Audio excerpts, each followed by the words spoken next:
रसूलुल्लाह इन्नल्लाह व मलाइकतहु युसल्लूना अलन नबी या अय्युहल्लज़ीना आमनू सल्लु अलैहि व सल्लिमू तस्लीमा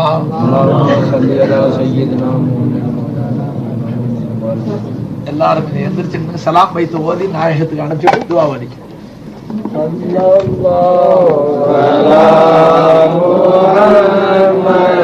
सल्लल्लाहु अलैहि वसल्लम सल्लल्लाहु अला मुहम्मद सल्लल्लाहु अलैहि वसल्लम सल्लल्लाहु अला मुहम्मद या रब्बी सल्ली वसल्लिम या शफीअ अल-वरा सलामुन अलैक या नबीअल हुदा सलामुन अलैक खातिमुल अंबिया सलामुन अलैक सय्यदुल अस्फिया सलामुन अलैक सय्यदुल अस्फिया सलामुन अलैक या शफीअल वरा सलामुन अलैक या नबीअल हुदा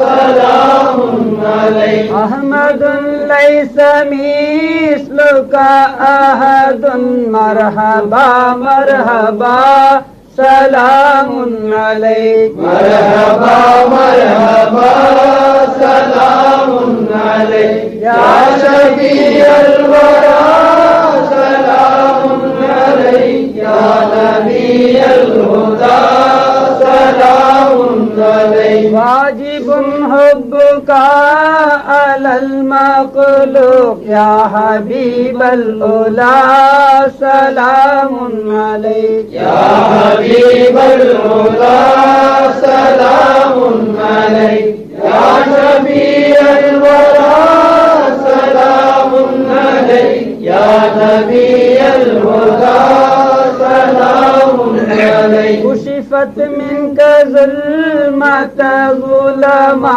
अंत बद्रुद्दुजा सलामुन अलैक अंत बद्रुद्दुजा सलामुन अलैक या शफीअल वरा सलामुन अलैक या नबीअल हुदा सलामुन अलैक आलमुल खल्क़ि अशरफ शुरफा अफज़लुल अज़किया सलामुन अलैक अफज़लुल अज़किया सलामुन अलैक या शफीअल वरा सलामुन अलैक या नबीअल हुदा सलामुन अलैक मतलबी लैस या हबीबी सिवा कंत मतलूबुना सलामुन अलैक अंत मतलूबुना सलामुन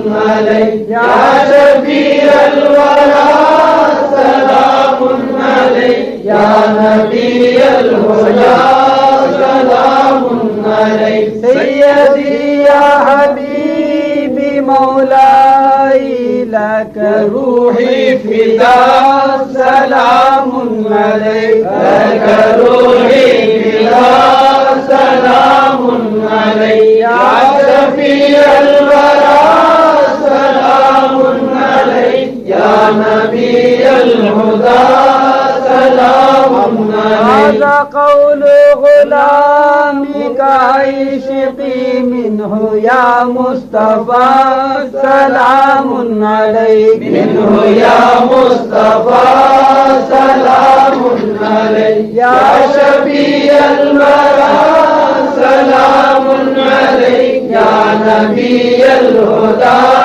سلام عليك خاتم الأنبياء سلام عليك سيد الأصفياء سلام عليك سيد الأصفياء سلام عليك يا شفيع الورى سلام عليك يا نبي الهدى سلام عليك الفاتحة எல்லாரும் உட்கார்ந்து ஓது Subhanallah wa bihamdi, subhanallahil azim, subhanallah wa bihamdi, subhanallahil azim, subhanallah wa bihamdi, subhanallahil azim. Rabbana lakal hamdu wa lakal shukru ya Allah. Rabbana lakal hamdu wa lakal shukru ya Allah. Rabbana lakal hamdu wa lakal shukru ya Allah. Allahumma salli ala sayyidina nabiyyina wa habibina wa hadina wa shafi'ina wa qurrati a'yunina wa wasilatina Muhammadin sallallahu alaihi wasallam. Allahumma awsil thawaba ma karana min kalamikal aziz hadi hadiyatan wasila wa rahmatan nazila wa barakatan shamila maqbulatan minka ila ruhi nabiyyina Muhammadin sallallahu alaihi wasallam khassa thumma ila arwahil anbiya'i wal awliya'i wal ulama'i wash shuhada'i was sulaha'i wal mu'minina ajma'in khususan ila arwahi shuyukhina min shuyukhil qadiriyya wa chishtiyya wa ghausiyya wa akbariyya. Rabbana taqabbal minna innaka antas samiul alim wa tub alayna innaka antat tawwabur rahim. ربنا ظلمنا أنفسنا وإن لم تغفر لنا وترحمنا لنكونن من الخاسرين. ربنا لا تؤاخذنا إن نسينا أو أخطأنا. ربنا ولا تحمل علينا إصرا كما حملته على الذين من قبلنا. ربنا ولا تحملنا ما لا طاقة لنا به واعف عنا واغفر لنا وارحمنا أنت مولانا وانصرنا على القوم الكافرين. யா அல்லாஹ், நாங்கள் உன்னடியார்கள், உன்னுடைய அருமை ஹபீபுடைய உம்மத்தினர்கள். ஆனாலும் ரப்பே உனக்கு மாறு செய்த அடியார்கள் என்றாலும் உன்னுடைய வாசலுக்கு வந்துட்டோம் அல்லாஹ். உன்னுடைய திக்ரு மஜ்லிஸ்ல கூடி இருக்குகிறோம் அல்லாஹ். ஒன்னு நாங்க யாபகம் செஞ்சிருக்கிறோம் அல்லாஹ். உன்னுடைய வாக்குறுதிகளை நாங்க நம்பி இருக்கிறோம் அல்லாஹ். உன்னை திக்ரு செஞ்சா நீ எங்களை திக்ரு செய்யற அல்லாஹ். நாங்க உன்னிடத்துல கேட்டா நீ பிச்சை கொடுக்கிற அல்லாஹ். யா அல்லாஹ், உன்னிடத்துல கேட்கிற முறையும் எங்களுக்கு தெரியல அல்லாஹ். எங்களுடைய அதபு குறவுகளை நீ பார்க்காத அல்லாஹ். எங்கள் நாயகம் ஸல்லல்லாஹு அலைஹி வஸல்லம் அவர்களுடைய முகத்துக்காக எங்களுக்கு கருணை காட்டலாம். எங்களோட வியாதியஸ்தர்களுக்கு சுகம் கூட அல்ல, கடன்பட்டவர்களுக்கு விடுதலை கூட அல்ல. யா அல்லாஹ், எங்களுடைய வியாபாரங்களில எல்லாமைகளில நீ பரக்கத்து செய்யலாம். யா அல்லாஹ், எங்க மனைவி மக்கள் எங்க கண்ணுகளுக்கு குளிர்ச்சியாக்கி தரலாம். யா அல்லாஹ், எங்களில கரையேறாத குமர்களுக்கு மனம் முடிச்சு கூட அல்ல. யா அல்லாஹ், சந்ததியற்றவர்களுக்கு சாலியான சந்ததிகளை கூட அல்ல. யா அல்லாஹ், வேலை இல்லாதவர்களுக்கு ஹலாலான வேலைகளை கூட அல்ல. யா அல்லாஹ், இந்த ஈமான எங்களுக்கு நீ பிச்சை கொடுத்து அல்லாஹ், அதை நீ காப்பாத்தி கூட அல்லாஹ். யா அல்லாஹ், இஸ்லாத்தின் பேர்ல எங்களை வாழச்சி அல்லாஹ். ஈமானுடனே எங்களுக்கு முடிவு கூட அல்லாஹ். யா அல்லாஹ், நபி அவர்கள் இரத்தம் சிந்தி வளர்த்த இந்த நந்தவனத்தை பரத்தக்கூடிய தொண்டர்களாக எங்களை ஆக்கி விடலாம். அதற்காக உடல் பொருள் அனைத்தையும் அர்ப்பணிக்கக்கூடிய பாக்கியத்தை கூட அல்லாஹ். யா அல்லாஹ், தகுதியற்ற எங்களை நீ வேலை வாங்கி அல்லாஹ். யா அல்லாஹ், நாங்க ஒவ்வொரு வினாடி உன்னுடைய தயவு தேட உள்ளவர்கள். எங்க மூச்சு போறது வர்றது ஒன்றை கொண்டு நாங்க நிக்கிறது நடக்கிறது ஒன்றை கொண்டு, கண்ணு திறக்கிறது மூடுறது ஒன்றை கொண்டு, இப்ப இந்த உதடு அசைறது உன் தயவு கொண்டு, எங்க நாவு அசைறது உன் தயவு கொண்டு, உன்னுடைய உதவியை கொண்டுதான் உன்னிடத்துல கேட்கிறோம். கேட்க வச்ச நீ கபூல் செஞ்சுக்கலாம். யாரெல்லாம் உன்னிடத்துல உயர்த்தப்பட்ட கைகளை நீ வெறுங்கையா திருப்பி அனுப்ப வெக்கப்படுறேன்னு சொல்லி அதை நாங்க நம்பி இருக்கிறோம். எங்களுடைய துவாவை எங்கள் நாயகம் ஸல்லல்லாஹு அலைஹி வஸல்லம் அவர்களுடைய பொருட்டத்தை கொண்டு கபூல் செஞ்சுக்கலாம். ரப்பனா ஆத்தினா ஃபித் துன்யா ஹஸனத்தன் وفي الآخرة حسنة وقنا عذاب النار. صل يا ربي على النبي محمد وآله وصحبه أجمعين برحمتك يا أرحم الراحمين والحمد لله رب العالمين. صلى الله على محمد صلى الله عليه وسلم. صلى الله على محمد صلى الله عليه وسلم. صلى الله على محمد يا ربي صل وسلم. என்ன சாயா இருந்தா சீக்கிரமா கொடுக்க சொல்லு.